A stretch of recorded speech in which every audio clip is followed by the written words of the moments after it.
Welcome to the new Cyber Frontier, bringing you the latest news on the local Colorado economy and initiatives that focus on the development of cybersecurity economics. You don't have to be a computer or cybersecurity expert to get plugged in. Your host, Chris Gorog, brings it straightforward, asks the tough questions, and brings the cyber world to a level of understanding for everyone. Chris is personable and opens up with our guests on the issues we all would like to see addressed. You can find us on the web at www.newcyberfrontier.com. Now join our host as he introduces the topic for today's new Cyber Frontier. So welcome to today's episode of New Cyber Frontier. On with us today, we have Andrew Howard, who is the CTO of Kudelski Security. And Kudelski he's responsible for Kudelski's IoT innovation market worldwide. And also Andrew worked at Georgia Technical Research Institute, the nationally recognized defense research organization. Andrew, welcome today. Thanks for joining. Great, good to be here. Well, we are definitely glad to hear from you. And today, as we talked about before the show, and we're looking at giving an explanation to our listeners about cyber physical systems. If you've never heard about cyber physical systems before, or have and are curious, today's show is something you won't want to miss. But Andrew, first of all, give us your background. How did you get to where you're at? What was your life about? And just how did your career progress? Sure, I'm a graduate of Georgia Tech here in Atlanta, engineering university, computer science trained. Worked for PricewaterhouseCoopers for several years, but ultimately ended up for the last 10 years working at the Georgia Tech Research Institute.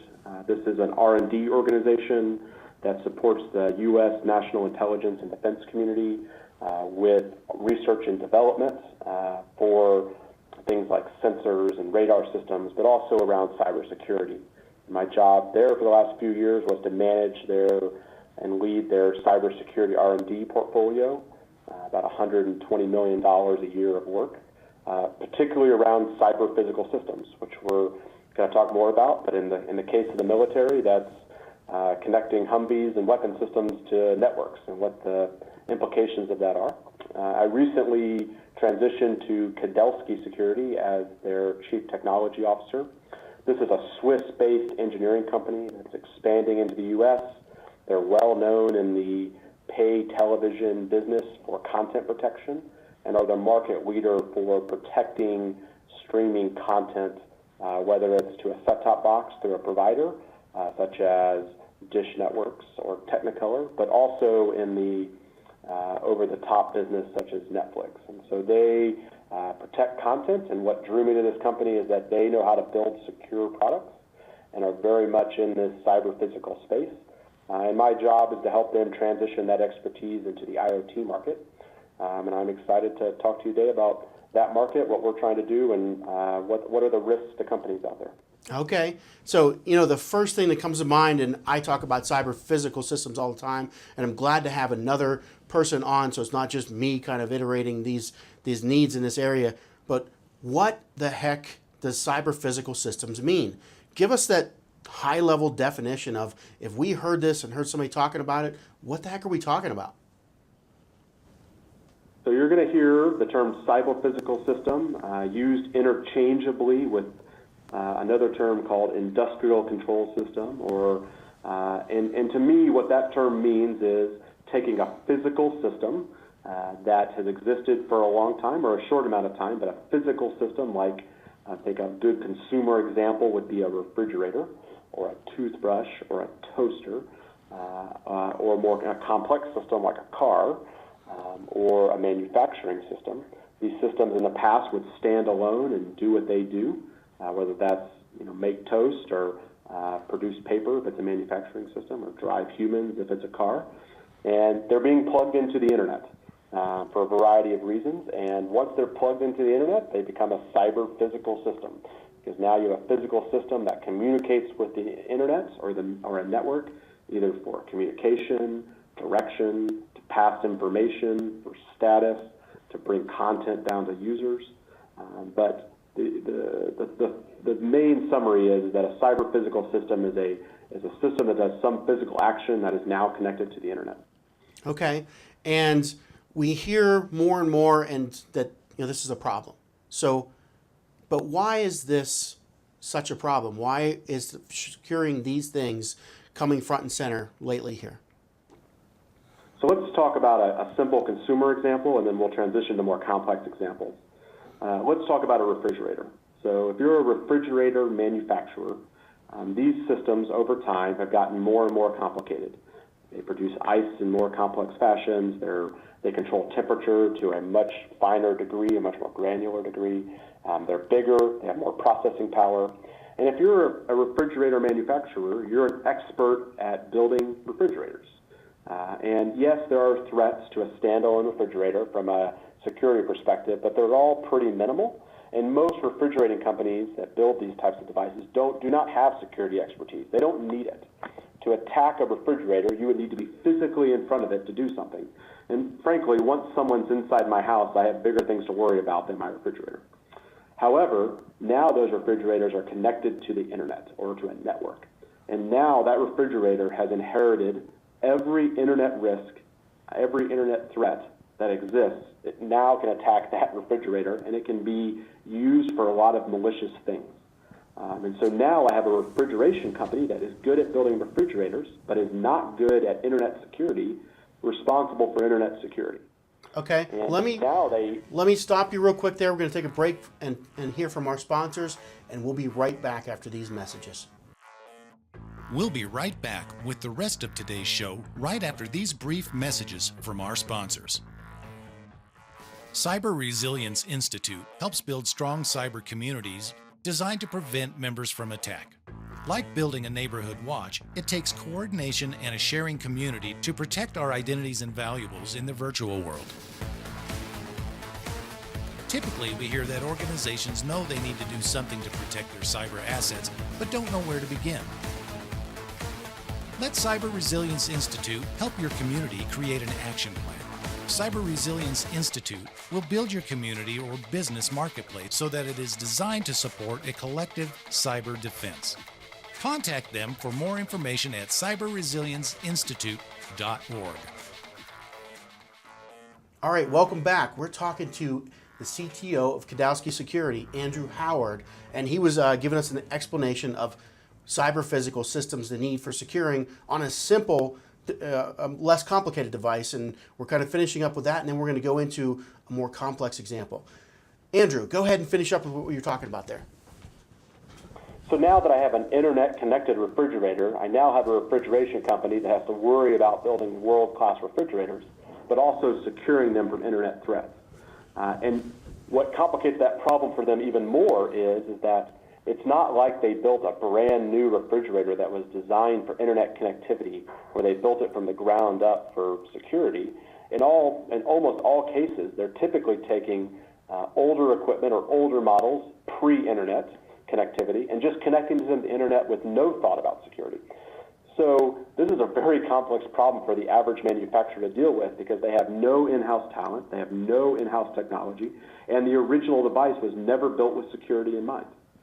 Now let's transition that to a more complex example that has more implications, and that's in places like automobiles, for example.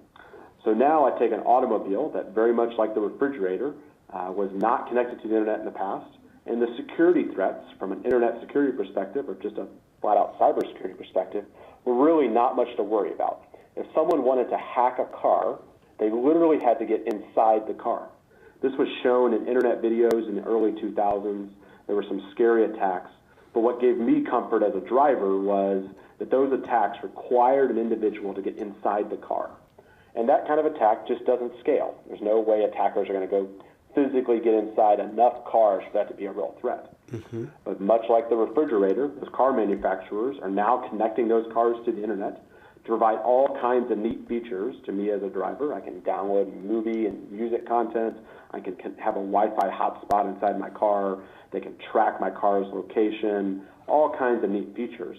But now I've taken a car that was never designed to be connected to the internet, that was built by a team of people who have no idea what they're doing about internet security, and I'm flat out just connecting it to the internet. And what scares me is that they can attack, now that all these cars are connected to the internet, any attack is likely to attack many vehicles, not just one. So the threats scale at huge numbers. Okay. And then probably at the most, I'll stop there and answer your question. Yeah, I'll just say, now tell us seriously, we can see that in a car, driving, somebody could take over, come in, hack it, drive it off the road. We've seen that example with Jeep. But we're kind of nervous about that example. But do we really care about the refrigerator and our household appliances? I mean, what's the big deal there? We do, and it may not be obvious to the average consumer, but I would say there's two major threats that the consumer should be worried about. One is that device, whatever it is, could be compromised, and your personal information about you could be sent or captured and used against you or used for some financial scheme. Everything from, for example, a simple device might be a camera in your house. I'm sure most people would prefer not to have a camera inside their house broadcast all over the internet. Or a device that captures information about your health or your finances or your personal preferences. My guess is most consumers don't want that information available to the general public or other attackers. And if you look at devices like the recent Amazon Echo or the Google Voice device or even Apple Siri, I mean, do you really want everything you tell those devices potentially used by an attacker? Do you really, there's threats of those devices being used to record sensitive conversations. There's legal implications. So I would say the first concern to the consumer is what devices in my house could be used against me if used maliciously by an attacker.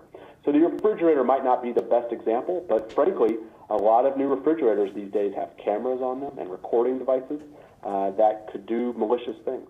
Interesting. Okay. And then so if we're looking at the inside our house, it's more of a, what are our trends? What are we doing? And maybe not just a refrigerator, but we have 10 of these devices all over our house. Now people have some trends. They know about us. They know what our activities are. So that's what we're saying there about the connectivity of all these little devices that make comfort in our lives. Yeah, I think it's two things. I think it's trends for marketing purposes, and then the second piece would be private information, such as private video or private conversation being taken and used against you. Okay. In the first example, I worry about the day that I'm doing laundry and my house knows I'm doing laundry because there's an IoT device or there's some kind of device in the house that realizes I'm doing laundry, and then all of a sudden a commercial for laundry detergent comes up. I mean, those are the kind of things that I think are inevitable, given the amount of devices in our homes that are capturing data.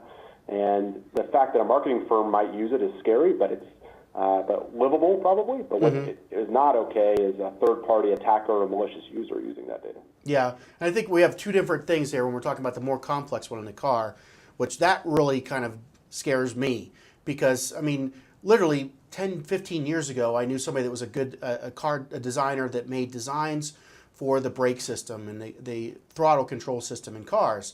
And he told me, he's like, I won't drive the cars I work on because I know certain things about them. And basically his take was that the computer's now in control of the whole car. You push the brakes, it's not really braking. You push an input to the computer. You push the gas, it's not really pushing the gas. It's controlling an input to the computer, and then the computer controls all that stuff. But now if we plug that in to a network, we have possible for someone from the outside to get in the middle of those controls. So I think the car is an excellent example of this problem, and if you're okay diving in maybe one layer deeper. Yeah, let's do that.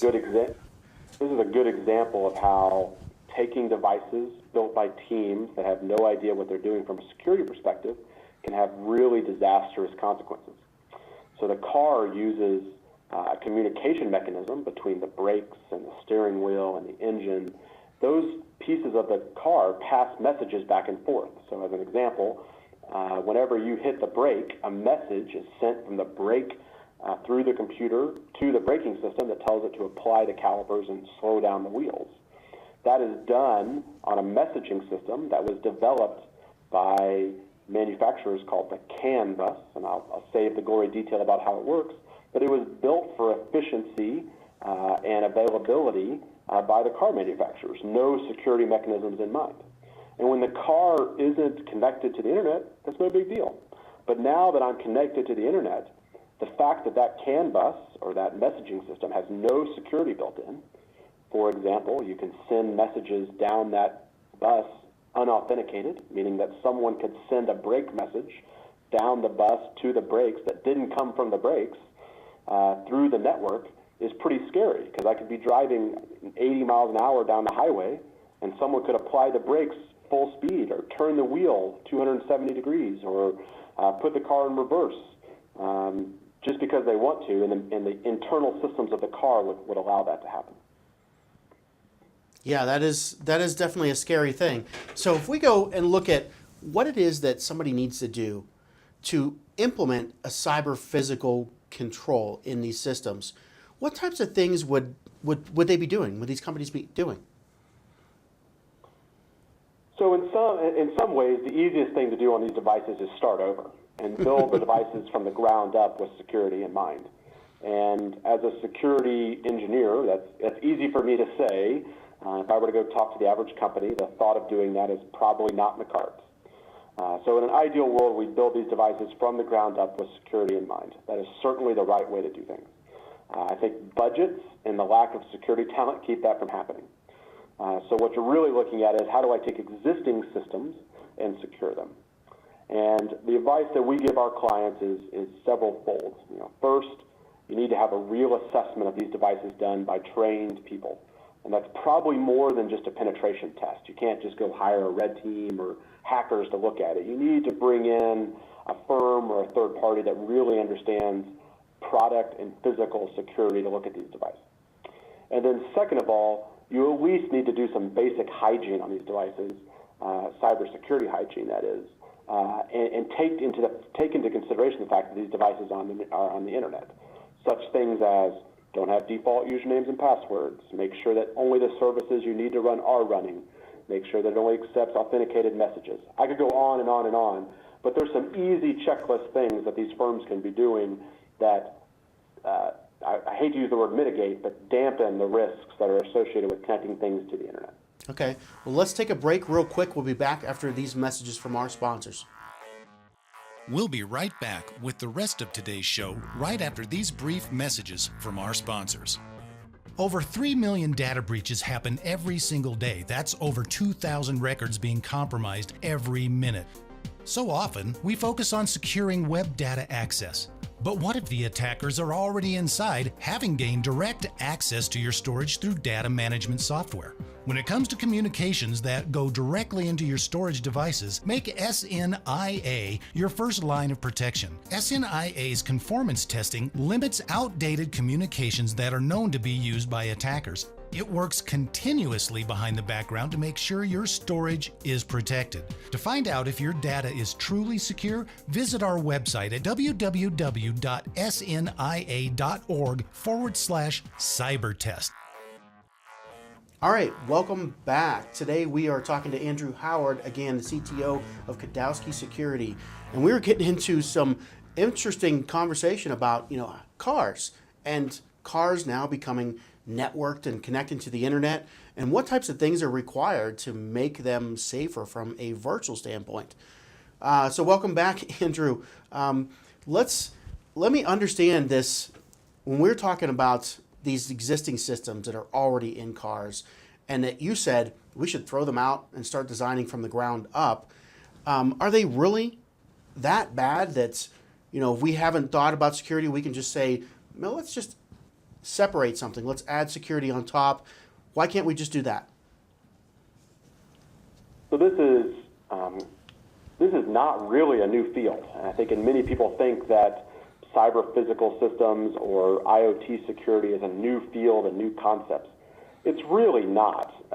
What has made this very exciting, what has brought a lot of interest to this topic is the fact that there are a lot more devices now, a lot more physical systems connected to the internet than there ever were. So this is coming to light. My point of saying that is that fundamental cybersecurity practices still apply to these devices, even though it feels a little bit like a new topic. And one fundamental cybersecurity principle is you cannot bolt on security. You cannot take something that is very insecure and then try at the last second to bolt security on top.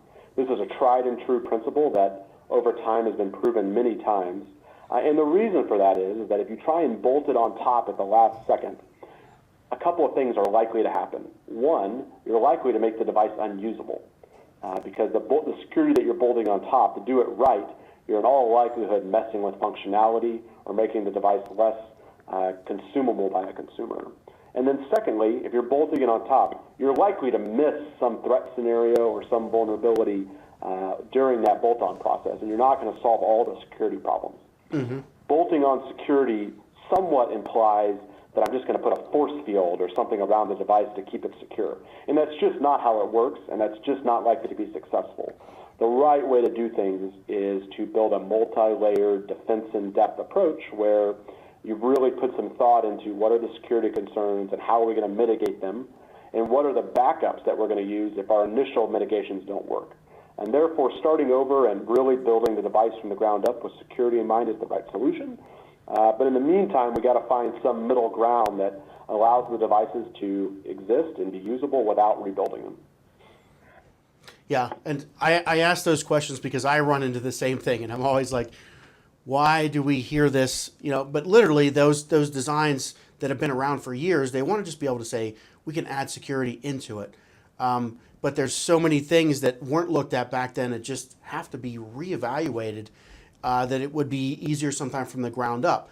So if we went from the ground up, if we said there's a new way to do this, do you think this requires a global approach? I mean, like when we're talking cars, they're on a network. There's several manufacturers, though. They're all going to do this differently. Is there something that we have to say from the top level, this has to be the same no matter what manufacturer does it? Does government, does legislation have to get involved with that? That's a good question. And if you look at the market right now, you're starting to see some of that happen. So you're starting to see industry groups formed to build standards for these physical devices that are connected to the internet. So in some ways, there's some market correction going on by the manufacturers to build standards. The reality is that without real government regulation or at least involvement, putting pressure on the market, those industry groups are unlikely to be massively successful because the reality is that this security costs money. And when you're building devices, cost is an important piece of that equation. Until there are going to be manufacturers that decide that security is just not important without there being some external forces putting pressure on them to change that.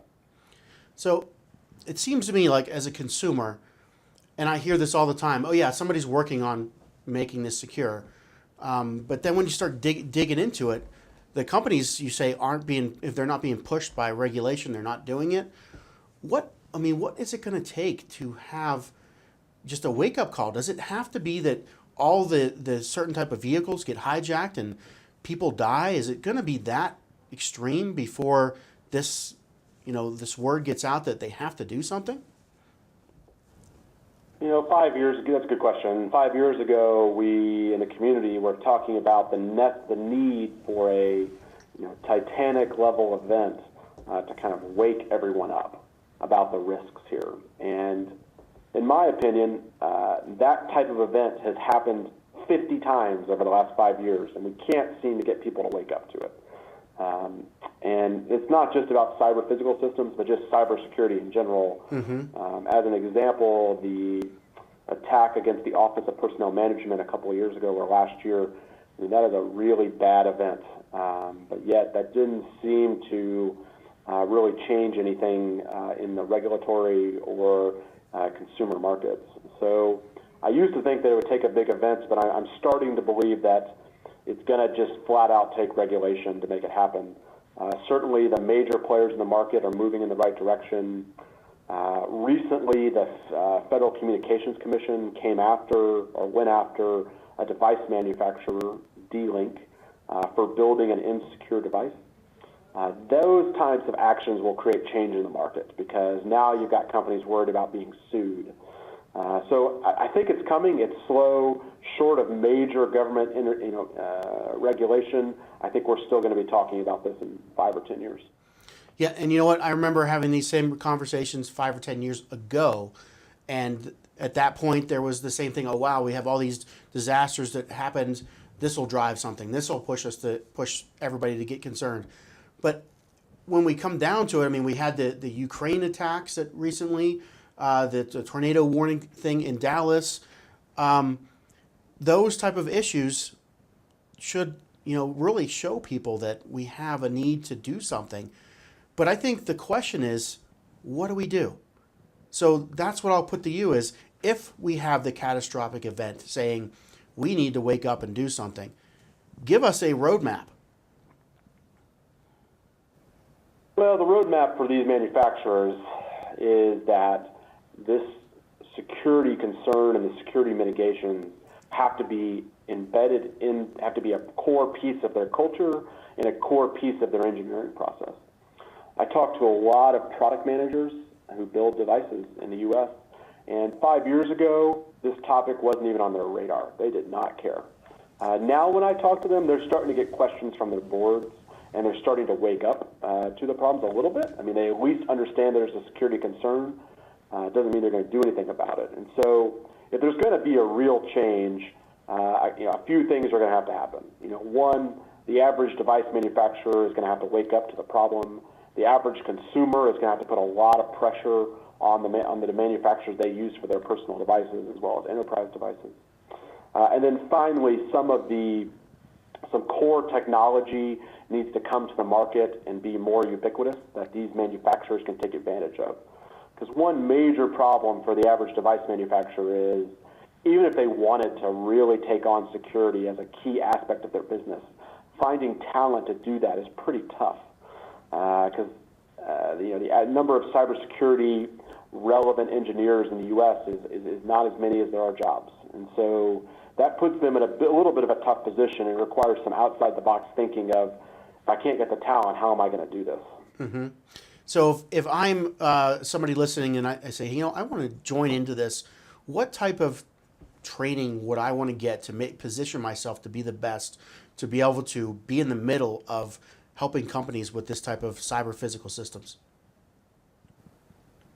If you're at a company and you're a chief information officer or you're a product manager or you're involved in product development, I think step number one is for every device manufacturer to hire a cybersecurity, cyber physical evangelist, someone who has expertise in this space, who's lived in this space and has dealt with real problems and has built secure devices, and can be an evangelist within the company for the types of methodologies, technologies, practices, and techniques that need to be used to build a secure device. Because frankly, without a really informed evangelist, the companies aren't going to take any big steps. Mm-hmm. And I say hire, so that's probably a big debate point.